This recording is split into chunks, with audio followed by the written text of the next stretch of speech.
بسم اللہ الرحمن الرحیم۔ السلام علیکم میرے معزز ناظرین۔ ایک دفعہ سلطان عبدالعزیز اپنے قافلے کے ساتھ کہیں جا رہا تھا کہ سلطان عبدالعزیز کے قافلے کا گزر ایک گاؤں سے ہوا۔ وہ گاؤں اپنی نوعیت کے لحاظ سے بہت اہمیت والا گاؤں تھا، کیونکہ شہر کی طرف جانے والا مین اور مشہور راستہ اس گاؤں کے درمیان سے گزر کر جاتا تھا۔ لہٰذا بڑے بڑے تاجروں کے قافلے، سلطان وزیر اور بڑے بڑے امراء کے قافلے بھی اسی گاؤں سے گزر کر ہی جاتے تھے۔ سلطان جب گاؤں کے درمیان میں پہنچا تو اچانک سلطان کی نظر گاؤں کے کونے پر پڑی، جس میں ایک نوجوان ایک لڑکی کو بری طرح مار رہا تھا۔ سلطان عبدالعزیز نے اپنے قافلے کو روک دیا اور ایک سپاہی کو حکم دیا کہ جا کر معلوم کرو آخر مسئلہ کیا ہے۔ سپاہی اپنے گھوڑے پر سوار اس ہجوم والی جگہ پر گیا تو دیکھا کہ ایک نوجوان ایک حسین و جمیل لڑکی کو بری طرح مار رہا ہے اور باقی گاؤں کے تمام لوگ اس کا تماشا دیکھ رہے ہیں۔ سلطان کے سپاہی نے گاؤں والوں سے پوچھا، یہ نوجوان اس لڑکی کو کیوں مار رہا ہے اور تم لوگ کیوں تماشا دیکھ رہے ہو؟ تو گاؤں والوں نے کہا، اے بھائی، یہ نوجوان بالکل صحیح کر رہا ہے، یہ لڑکی بہت ہی چالاک اور شاطر لڑکی ہے۔ سلطان کے سپاہی نے پوچھا، آخر اس کو کون سا گناہ کیا ہے؟ کہ گاؤں والے بولے، یہ لڑکی بہت ہی لالچی اور بدکار ہے، اور جس آدمی کے پاس اسے پتہ چل جائے کہ اگر گھر دولت دھن موجود ہے تو یہ مکار عورت اس کی بیوی ہونے کا دعویٰ کر دیتی ہے، اور یہ اپنے جال میں کئی لوگوں کو پھنسا چکی ہے۔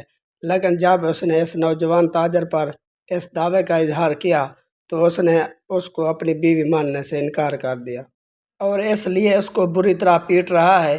یہ خود کو اس تاجر کی بیوی کہہ رہی ہے، لیکن ہم بھی جانتے ہیں کہ یہ اس کی بیوی نہیں ہے۔ سلطان کا سپاہی سلطان کے پاس آیا اور سلطان عبدالعزیز کو ساری صورتحال کے بارے میں آگاہ کیا۔ جب سلطان عبدالعزیز نے سنا کہ ایک لڑکی ایک نامحرم مرد کو بغیر نکاح کے اپنا شوہر کیسے کہہ سکتی ہے، سلطان عبدالعزیز غصے کی حالت میں اس جگہ پر گیا جہاں لوگوں کا ہجوم لگا ہوا تھا۔ جب لوگوں نے عبدالعزیز کو دیکھا تو لوگوں نے سوچ لیا کہ اب گاؤں والے سلطان کے ہاتھ سے نہیں بچ سکتے۔ سلطان عبدالعزیز اپنے گھوڑے سے اترا تو اتنے میں سلطان کے ایک سپاہی نے آپ کے گھوڑے کی رسی پکڑی۔ سلطان لڑکی کے قریب گیا اور پوچھا، اے نوجوان، تم اس لڑکی کو کیوں مار رہے ہو؟ تو اس نے پھر سے سلطان کو وہی داستان سنائی جو پہلے گاؤں والے سلطان عبدالعزیز کے سپاہی کو سنا چکے تھے۔ سلطان عبدالعزیز نے اسی وقت حکم دیا کہ گاؤں کے سرپنچ کو بلا کر لایا جائے۔ جب گاؤں کے سرپنچ کو بلایا گیا تو سلطان عبدالعزیز نے گاؤں کے سرپنچ کے سامنے اس لڑکی سے پوچھا، کیا یہ مرد تمہارا شوہر ہے؟ تو اس لڑکی نے کہا، جی ہاں سلطان معظم، یہ میرا شوہر ہے، جبکہ اس کے شوہر کے بیانات اس لڑکی کے بالکل برعکس تھے۔ سلطان عبدالعزیز نے جب گاؤں کے سرپنچ سے پوچھا تو اس نے بھی اس نوجوان مرد کے حق میں گواہی دی جو اس لڑکی کو بری طرح مار رہا تھا۔ سلطان عبدالعزیز حیرانی کے عالم میں سوچ رہا تھا کہ آخر ان دونوں میں سے کون سچا ہے، اور پھر سلطان عبدالعزیز نے گاؤں کے سرپنچ کو کہا کہ تم ابھی اور اسی وقت اس لڑکی کو لے کر اپنے گھر جاؤ۔ لڑکی آج کی رات تمہاری مہمان ہوگی۔ صبح تم اس لڑکی کو اور اس کے شوہر کو، یعنی جس کی وہ لڑکی شوہر ہونے کا اعتراف کر رہی تھی، اس کو لے کر صبح میری عدالت میں حاضر ہو جانا۔ دروازے پر موجود سنتری کو فلاں نشانی بتانا، وہ تمہیں میری عدالت میں لے آئے گا۔ سلطان عبدالعزیز اپنے گھوڑے پر سوار ہوا اور اپنی منزل کی طرف روانہ ہو گیا۔ گاؤں کا سرپنچ اس لڑکی کو لے کر اپنے گھر چلا گیا۔ تمام لوگ اپنے اپنے گھر لوٹ گئے۔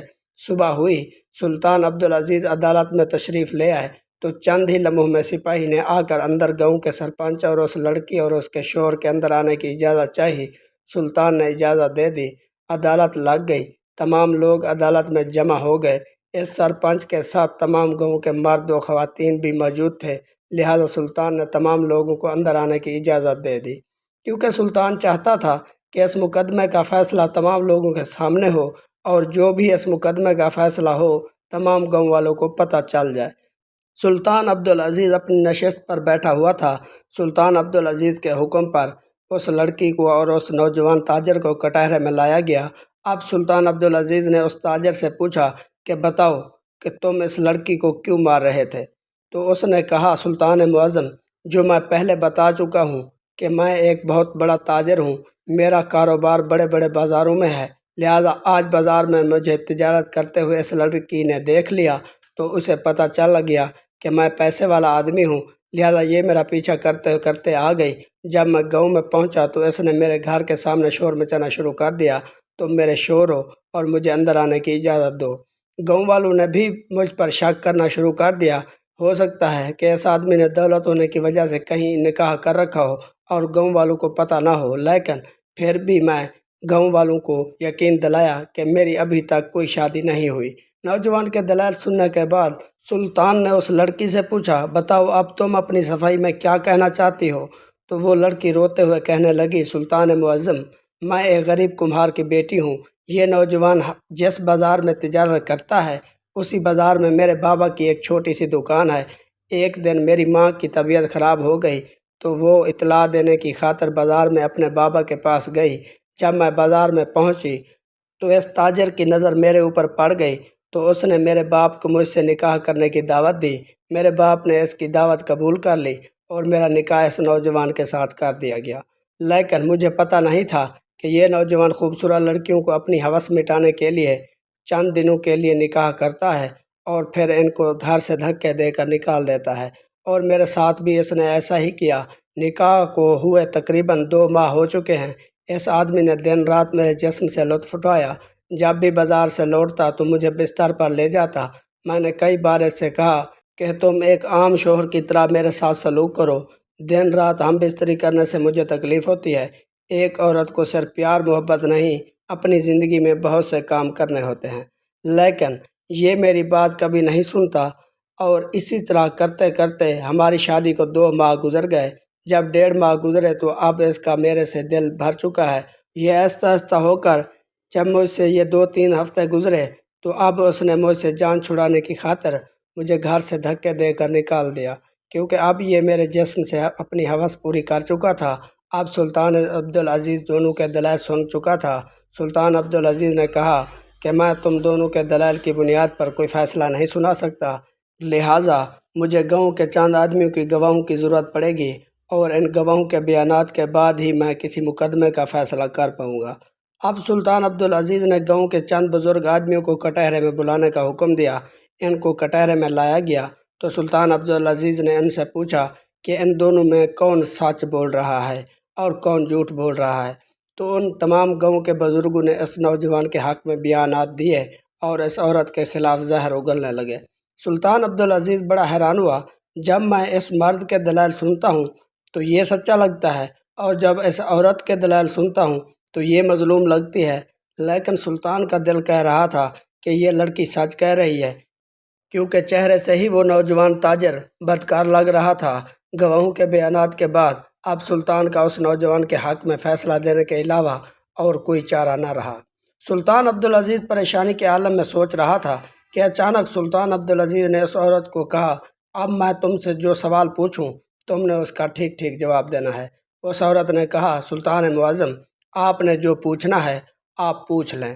سلطان عبدالعزیز نے کہا، اگر تم کہتی ہو کہ تم اس آدمی کی بیوی ہو اور تم نے اس کے ساتھ 2 ماہ گزارے ہیں تو تمہیں اس کے گھر کے بارے میں ہر بات کا پتہ ہوگا۔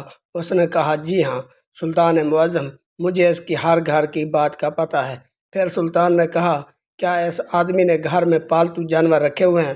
تو اس عورت نے کہا، جی ہاں سلطان معظم، میرے شوہر نے اپنے گھر میں ایک گھوڑوں کا استبل بنایا ہوا ہے، اور اس کے ساتھ ساتھ میرے شوہر نے اپنی پسند کا ایک کتا پالا ہوا ہے، جو کہ یہ مصر کے ایک بہت بڑے تاجر سے خرید کر لے آیا تھا۔ اس نے اس کتے کی دیکھ بھال کے لیے پہلے تو نوکر رکھے ہوئے تھے، جب میری شادی ہو گئی تو میں ہی اس کتے کی دیکھ بھال کرتی ہوں۔ جب سلطان عبدالعزیز نے اس عورت کی یہ بات سنی تو سلطان عبدالعزیز تمام درباریوں سے مخاطب ہوا اور کہا کہ تمام گواہوں کے بیانات اور ان دونوں کے دلائل سننے کے بعد میں اس مقدمے کا فیصلہ اس تاجر کے گھر میں سناؤں گا۔ پھر سلطان نے اس لڑکی کو کہا کہ آج رات تم ہمارے مہمان خانے میں ٹھہرو گی، کل صبح اس تاجر کے گھر میں اس مقدمے کا فیصلہ سنایا جائے گا۔ پھر عبدالعزیز نے اس نوجوان تاجر کو کہا، کل سلطان عبدالعزیز تیرا مہمان ہوگا۔ یہ بات سن کر تمام لوگ پریشان ہو گئے۔ سلطان عبدالعزیز نے مقدمے کا فیصلہ عدالت میں سنانے کی بجائے ان نوجوان کے گھر سنانے کا حکم دیا۔ تمام لوگ اپنے دلوں میں عجیب سی کیفیت لیے وہاں سے رخصت ہو گئے۔ سلطان عبدالعزیز جب اگلی صبح ہوئی تو اس لڑکی کو لے کر اس گاؤں میں پہنچ گیا۔ سلطان کے استقبال کے لیے تمام گاؤں والے موجود تھے اب سلطان عبدالعزیز اس نوجوان تاجر نے اپنے گھر میں قدم رکھنے کی دعوت دی تو سلطان عبدالعزیز نے قدم رکھتے ہوئے اپنا قدم پیچھے کر لیا اور اس لڑکی کو کہا پہلے تم اس گھر میں قدم رکھو۔ تمام لوگ حیران ہو گئے کہ آخر سلطان کرنا کیا چاہتا ہے۔ اس لڑکی نے اس گھر میں قدم رکھا۔ تب سلطان نے اپنے ایک سپاہی کو حکم دیا کہ جا کر تاجر کے گھر میں نوکر کو حکم دو کہ اس کے کتے کو آزاد کر دیا جائے۔ سلطان کا سپاہی گیا اور تاجر نے نوکر کو حکم دیا کہ سلطان کے حکم کے مطابق کتے کو آزاد کر دیا جائے۔ کتے کے ڈر سے سارے گاؤں والے پیچھے ہٹ گئے۔ جیسے ہی اس تاجر کے سپاہی نے کتے کو آزاد کیا تو کتا فوراً اس لڑکی کو جو کہ اس کی بیوی ہونے کا مطالبہ کر رہی تھی اس کے قدموں میں گر گیا اور اس کے پیروں کو چومنے لگا۔ اس لڑکی نے بھی اس کے سر پر ہاتھ پھیرا اور پیار کیا۔ پھر تمام لوگ اور سلطان عبدالعزیز اس لڑکی کو لیے اس نوجوان تاجر کے گھر میں چلا گیا۔ اب سلطان عبدالعزیز نے اس نوجوان تاجر کو کہا کہ اس مقدمے کا فیصلہ ہو چکا ہے۔ تمام لوگ حیران ہو گئے کہ آخر سلطان اپنا کیا فیصلہ سنائے گا۔ چند لمحوں کے بعد سلطان عبدالعزیز نے کہا کہ اس مقدمے کا فیصلہ یہ ہوا کہ یہ لڑکی حقیقی بیوی ہے اور تم نے اس کے ساتھ گواہان کی موجودگی میں نکاح کیا۔ یہ سن کر وہ نوجوان تاجر کہنے لگا سلطان معظم، جیسا کہ عدالت میں تمام گاؤں والوں نے اس بات کی گواہی دی کہ میرا اس کے ساتھ کوئی نکاح نہیں اور نہ ہی اس لڑکی کے پاس نکاح کا کوئی گواہ موجود ہے اور نہ ہی وہ قاضی جس نے اس کو نکاح کرایا۔ تو سلطان عبدالعزیز نے کہا کہ دنیا کی ایک چیز ہے جس سے سب کچھ خریدا جا سکتا ہے، حتیٰ کہ ایمان بھی خریدا جا سکتا ہے، لیکن وفا کبھی نہیں خریدی جا سکتی جو اس کتے نے دکھائی ہے۔ جب سلطان نے یہ بات کہی تو سب لوگ حیرانی کے عالم میں سلطان کو دیکھنے لگے۔ پھر سلطان نے کہا کہ تم نے سب گاؤں والوں کو خرید رکھا ہے، اس لیے انہوں نے تیرے حق میں گواہی دی، لہٰذا یہ عورت تیری ہی بیوی ہے اور اس بات کا تم اپنی زبان سے اعتراف کر لو ورنہ مجھے اعتراف کرانا آتا ہے۔ سلطان کے الفاظ سن کر وہ نوجوان سلطان کے قدموں میں گر گیا اور کہا سلطان معظم، بے شک یہ لڑکی میری بیوی ہے اور میں نے اس کے ساتھ نکاح کیا، لیکن حضور میری ایک بات سمجھ میں نہیں آ رہی، آخر آپ کو کیسے پتہ چلا کہ تمام گاؤں والے جھوٹ بول رہے ہیں اور یہ لڑکی سچ بول رہی ہے؟ تو سلطان عبدالعزیز نے کہا جیسا کہ میں نے کہا ہے کہ سب کچھ خریدا جا سکتا ہے لیکن وفا خریدی نہیں جا سکتی۔ جیسے ہی اس لڑکی نے گھر میں قدم رکھا تو اس کتے نے اس کے پاؤں چاٹنا شروع کر دیے، کیونکہ جب یہ گھر میں ہوتی تھی اس کو کھانا ڈالتی تھی، اس کی دیکھ بھال کرتی تھی۔ اگر یہ تیری بیوی نہ ہوتی تو یہ اتنی بڑی نسل کا کتا گھر میں داخل ہوتے ہوئے ایک انجان عورت کو کبھی اس طرح پیار نہ کرتا، اس کے قدموں کو نہ چاٹتا۔ جب میں نے اس عورت کے ساتھ اس کتے کو پیار کو دیکھا تو مجھے پتہ چل گیا کہ یہ واقعہ تمہاری بیوی ہے اور اس گھر میں رہتی ہے۔ اور پھر سلطان عبدالعزیز نے کہا انسانوں سے تو بہتر وہ کتے ہیں جو انسانوں کے ساتھ وفا کرتے ہیں، چند سکوں کی خاطر بکتے نہیں۔ جب سلطان نے بات کہی تو تمام گاؤں والے شرم سے سر جھکائے کھڑے ہو گئے۔ سلطان عبدالعزیز نے کہا اے گاؤں والو، تمہاری اوقات تو اس کتے سے بھی کم ہے۔ میری نظر میں یہ کتا تم سب سے قیمتی ہے، تم سب کسی کچرے سے کم نہیں۔ تم نے چند سکوں کی خاطر ایک مظلوم عورت پر ظلم ہوتے ہوئے دیکھا لیکن تمہارا ضمیر نہیں جاگا۔ لیکن ایک بات یاد رکھنا، جب بھی کہیں ظلم ہوتا ہے تو سب کچھ جا سکتا ہے لیکن کبھی ظلم کو نہیں چھپایا جا سکتا۔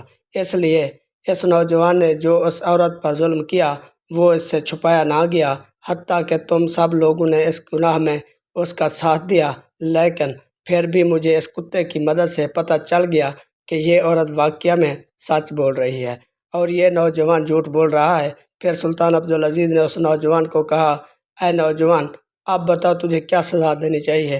تو نوجوان تاجر نے کہا سلطان معظم، آپ میرے لیے جو بھی سزا کا تعین کریں گے میں اس کے لیے تیار ہوں۔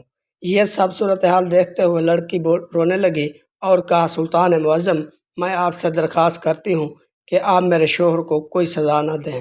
جب اس لڑکی نے یہ بات کہی تو اس کا شوہر بھی رونے لگا اور گڑ گڑا کر اپنی بیوی سے معافی مانگنے لگا کہ میں نے تمہیں کتنا ذلیل اور رسوا کیا۔ یہ تمام صورتحال سلطان عبدالعزیز نے تمام گاؤں والوں کو حکم دیا کہ کبھی بھی کسی پر ظلم ہوتے ہوئے اگر تم آواز نہیں اٹھاؤ گے تو کل وہی ظلم چلتا چلتا تمہارے خود کے گھروں پر آ جائے گا۔ اور پھر سلطان عبدالعزیز نے اس نوجوان تاجر کو معاف کر دیا اور ان دونوں کو خوشی خوشی چھوڑ کر دوبارہ اپنے محل میں آ گیا۔ جی تو دوستو، ہماری ویڈیو اچھی لگی ہے تو ہمارے چینل کو سبسکرائب کر لیں۔ ملتے ہیں اگلی ویڈیو میں۔ اللہ حافظ۔